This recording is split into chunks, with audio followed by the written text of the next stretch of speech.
Over the past year, one of the newest superstars has risen seemingly out of nowhere to become world-renowned, all while being halfway across the world from his home region. The young star N4RRATE has taken the planet by storm on a wide array of agents. Now he has returned to the Americas, with him joining Sentinels after the legends of the game Tense and Saucy retired. With so many expectations going into this coming season with millions of eyes on him, I wanted to journey through his rise to the pinnacle of Valorant and take a look at a few of his stats along the way, so that we can better understand the player N4RRATE is and what we can expect in the future. Unlike the superstars of the prior era, N4RRATE is a homegrown Valorant talent, with this being his first game he has ever competed in. But before ever playing Valorant, he had always been competitive, as he always competed against his brothers in everything. Planting that seed of desire to always get better instilled a competitive drive that would propel him to the top, which in the case of Valorant was way quicker than he ever would have imagined, as within just 3 months of playing Ranked, he marched his way from completely unknown to Ranked Demon, becoming Rank 1 like it was a speedrun. From there, he knew that the only way to play better competition was to start trialing for pro teams. He says that those early trials were what gave him the confidence that he could make a career out of this. He beat out top players for a spot on Mad Lions after playing a few matches with an orgless team. He was pretty much slotted in to replace former 100 Thieves player Will as the team's new duelist after they started off the Challengers League slowly, dropping 0-2 before he joined the team. This is an extremely crazy starting point for a new pro gamer who had no prior experience in esports and is now thrown right into the middle of the tier 2 season. No open qualifiers, just real important matches, especially as an entry player. Such a difficult role for a player just starting out without an off season to build chemistry with the rest of the team. But he was ready to take it head on, win or lose. And it seemed like Mad Lions would be doing that a lot of the losing this year, as the team from the start didn't have enough talent to truly compete with the likes of M80, Moist, and the Guard. But N4RRATE didn't get the memo that he was supposed to be bad, as in his first map in tier 2, he dropped a 303 ACS, going 21-14 on Jet against M80, right away making it clear that what he showed in Ranked and during his trials wasn't a fluke. Yet Mad Lions just got blown out 13-6. He finished his debut with a map that saw him go about even in another blowout, with them going down 0-3 now. While N4RRATE hates losing, this was still a great start for him individually, as he would continue the same style of performance where he would play well on the duelist, while the rest of his team would just struggle to keep up with the opposing talent, leading to him putting up great numbers but still losing badly, with them needing him to carry the team to even win a match against OR, where he had to go plus 23 to win in 3 maps. He was even able to duel with the other young superstar Oxy, who is a natural-born duelist, while we will see later is not the same case for N4RRATE. But on this team, he needed to put himself in a role that would give him the most direct impact on the game, to even give his team a chance to try and escape relegation. But it would be no use, as they only won 1 match in Split 1, then 1 match in Split 2, put them second to last in the league, and have to compete in the play-ins, where they had a real chance to be removed from challengers, leaving N4RRATE and the rest of his team in an uncertain future in pro Valorant, as Mad Lions would surely disband the team. But prior to the relegation matches, it was clear that N4RRATE throughout the season was a shining light on this team, as he statistically was a top 4 player in the league, playing all 3 of the needed duelist agents, with them having one of the best first kills to death ratios in the entire league. There was no denying that he was more than a Ranked Demon. He was becoming a truly homegrown star. But after Mad Lions were relegated, being defeated by Turtle Troop and OR, the calls N4RRATE thought he would get from the franchise tier 1 teams in Americas didn't come ringing, as it seemed that he was being snubbed in the Americas even after trialing with some of the teams. That was until one of the most random teams came knocking, as the French Carmine Corp were in search of a complete identity change after the absolutely laughable season they had in the inaugural season under the helm of the brother duo Scream and Navera. They first brought in Aang, the mastermind behind the Masters winning Gambit team, to build this team from scratch around their lone remaining player Shin. First to lead the team, they signed Magnum, who finished second in the EMEA Ascension with Apex. Then picked up young flex player Tomazine, who showed promise in the Portuguese league with Saw. Then he took a little known duelist player from the Czech Republic in Martin to give the team a true entry player. Then, out of nowhere, Aang signed N4RRATE to be their import for the season, seeing in him what the teams in the Americas looked past, as right from the start, Aang saw him as more than a duelist, but rather a supreme initiator player who could set up his own kills while still having the entry ability they need when they want to go for a 2 duelist comp, providing a team a lot more flexibility than what teams were ready for from them early in the season, which is one of the major reasons why they took the kickoff tournament by storm,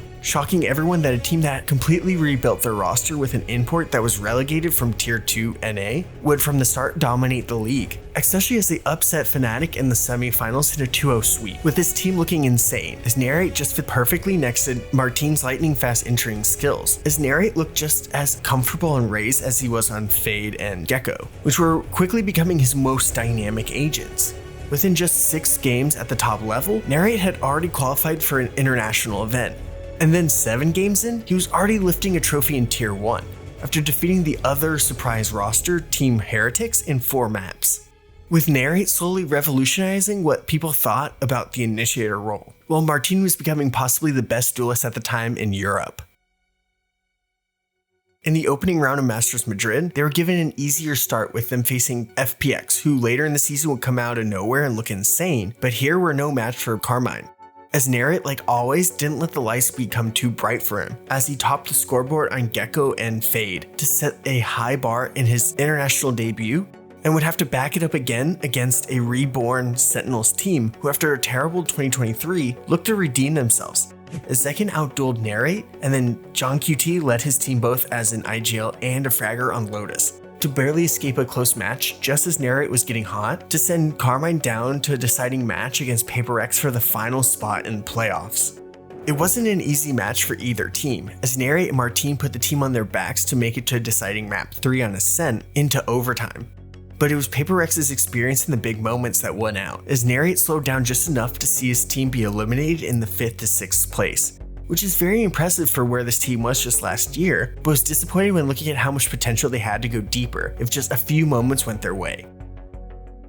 But now they needed to reshift their focus into the season to make it back to another international. During Split 1, they were able to finish at the top of their group, but it wasn't the prettiest as they lost a foot, as at times their team didn't seem as well structured and able to make mid-round adaptations when they were countered, which is very important after more and more film is shown throughout the long season, which became evident in the Stage 1 playoffs, where they were completely counter-stratted and destroyed by Fnatic and Foot in their rematches, with them picking up way less circuit points than they were hoping for, which placed him in a much more uncertain spot to now make another international, as the team around him would need to turn things around, as through Split 1, he was ranked a top 10 player along with Tamazine, but were not enough to win rounds on their own, as Martin was hurt the most by the slow mid-round adjustments, seeing the team become more and more uncoordinated as the season went on. After defeating BBL in the first match of Split 2, they were in the driver's seat to make playoffs. But then they could not win a map, being swept by both Fnatic and Team Liquid, with them only winning a map finally against Team Vitality, which required N4RRATE to go 20-10 on Fade to have a chance, but then lose on Sunset in overtime to put them in jeopardy of just ending their season right there, with no chance for another shot to redeem themselves from Madrid. Luckily, they finished in 6th to move on to playoffs thanks to them just getting 2 more map wins than BBL, even though they had a worse round differential. But because of that finish, they wouldn't be given a double elimination, as they'd have to go straight to a knockout round against Fnatic to keep their season alive. And there seemed to be a lot of hope for an upset, as N4RRATE dropped 24 with 6 first kills and 0 first deaths on Jett, but then slumped on Sunset with Durka getting the last laugh in the duel in overtime to force a deciding map 3, where either team would be completely humiliated by ending their season so early. And N4RRATE did everything he could to cause the upset, with him having a 95% cast. But just like with Mad Lions, the rest of his team wasn't good enough to take down the more talented and experienced teams. With that, his season was over premature. But looking at his stats, he had put up an even better performance than the year before, even as the competition got much harder. He dominated on both the initiator and duelist roles, while putting up one of the highest ACSs, casts, and clutch percentages, making him one of the most well-rounded superstars in the game. After that slower end to the season, it was clear that Carmine Corp would be trying to make additional changes to try and be better long term. And N4RRATE, since he was an import, wouldn't continue into the coming season, especially as his home region was dying to bring him back, as no team could overlook him now after showing such a top tier performance throughout the entire 2024 season, even when his team was slumping. So the only real question would be which America's team would he be competing with in 2025? Personally, I was hoping for Cloud9 to pair with Oxy, but it would come with no real shock when Sentinels announced that he, along with 100 Thieves' standout Bang, would be joining to fill the vacancy that Saucy and Ten's retiring left. So far, we've only seen him play in the Sen City tournament, where he played well together, but there were some weird role changes as N4RRATE was playing more Cypher and KJ as the side anchor while John QT played Fade. While N4RRATE was still doing well, he wasn't having as much of an impact on the game that you would want from a player of his caliber, as having him play site anchor puts him at risk of being left out of defending during site hits, which we could see in their losses against NRG. This led to Sentinels finishing second in the event, not being able to pick up a single map on the reworked NRG team that right now just looks to be further ahead on their prep for the next year, as Sentinels definitely still needs to figure out the roles and how to get the most out of their very talented team. But one thing is certain, when you have N4RRATE on your roster, no matter what agent you put him on, he'll have a positive impact. It's just all about putting him in the best places to maximize his impact on the game, as he is truly a superstar in Valorant after picking up the game a couple years ago.